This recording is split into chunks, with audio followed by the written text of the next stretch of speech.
1982년 4월 26일 한 경찰의 폭주 62명의 목숨을 앗아간 충격적인 사건.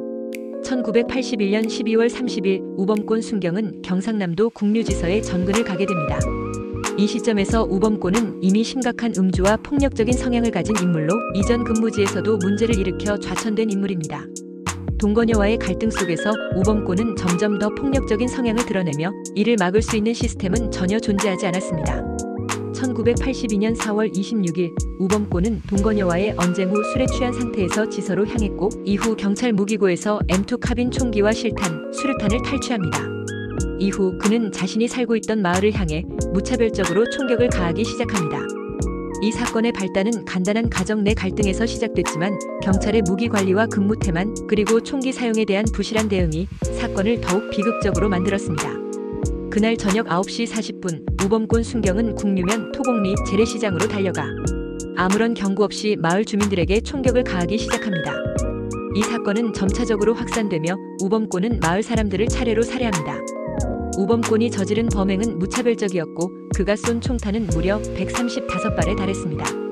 그는 사망자뿐만 아니라 부상자까지도 막지 않으며 어린이와 갓난아기까지 포함한 수많은 피해자가 발생했습니다. 가장 충격적인 부분은 우범권이 마을을 돌아다니며 수류탄을 던지고 총기를 난사하면서도 경찰은 현장에서 아무런 대응을 하지 않았다는 점입니다. 주민들은 경고를 받지 못한 채 사건에 휘말렸고 경찰은 사태를 수습하기는커녕 현장에서 숨어있거나 도망쳤습니다. 우범권의 총기 난사 사건이 발생하는 동안 경찰의 반응은 단 한 번도 적극적이지 않았습니다.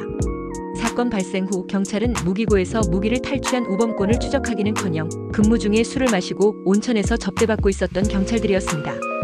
국류지서의 경찰들은 사건이 벌어졌다는 보고를 받았음에도 불구하고 현장으로 출동하지 않았고 사건의 진압은 물론이고 피해를 막을 방법도 없이 사건을 방치했습니다. 당시 경찰들은 무기고의 열쇠를 잃어버린 상태였고 경찰서장과 경관들은 그 누구도 책임을 지려 하지 않았습니다. 사건이 진행되던 밤 경찰서장과 경무과장 등 경찰 책임자들은 이미 현장을 떠났고 마을 주민들의 항의와 도움 요청에도 불구하고 그들은 아무런 조치를 취하지 않았습니다. 사건 후 경찰의 비겁한 행동과 사건 당시의 무능함에 대한 국민들의 분노는 거세졌습니다. 경찰은 단 한 발도 총을 쏘지 않았고 현장에서는 민간인들이 생명 위협을 받으면서도 경찰의 무책임한 대응으로 피해가 확산되었습니다. 이 사건은 경찰 조직의 치명적인 부실과 관리 부족을 여실히 보여주는 사건이었고 그 후 경찰의 직무 수행에 대한 신뢰는 땅에 떨어졌습니다. 1982년 4월 27일 사건 발생 6시간 후에야 경찰이 도착했고 우범권은 결국 자살로 사건을 마무리짓습니다. 이후 경찰의 직무유기와 무책임한 행동으로 인해 경찰은 큰 사회적 비난을 받았고 사건 이후 경찰의 체계와 무기관리 규정이 개정되었습니다. 이 사건의 여파는 의령군 주민들에게 큰 상처를 남겼습니다. 62명의 주민들이 목숨을 잃었고 그중 16명은 20세 이하의 젊은 사람들이었으며 6명은 갓난아기였습니다. 사건 이후 피해자들의 유족들은 추모비 건립을 위해 여러 차례 노력했지만 정부의 미온적인 태도와 시기상조라는 의견으로 지지부진한 상황이 이어졌습니다.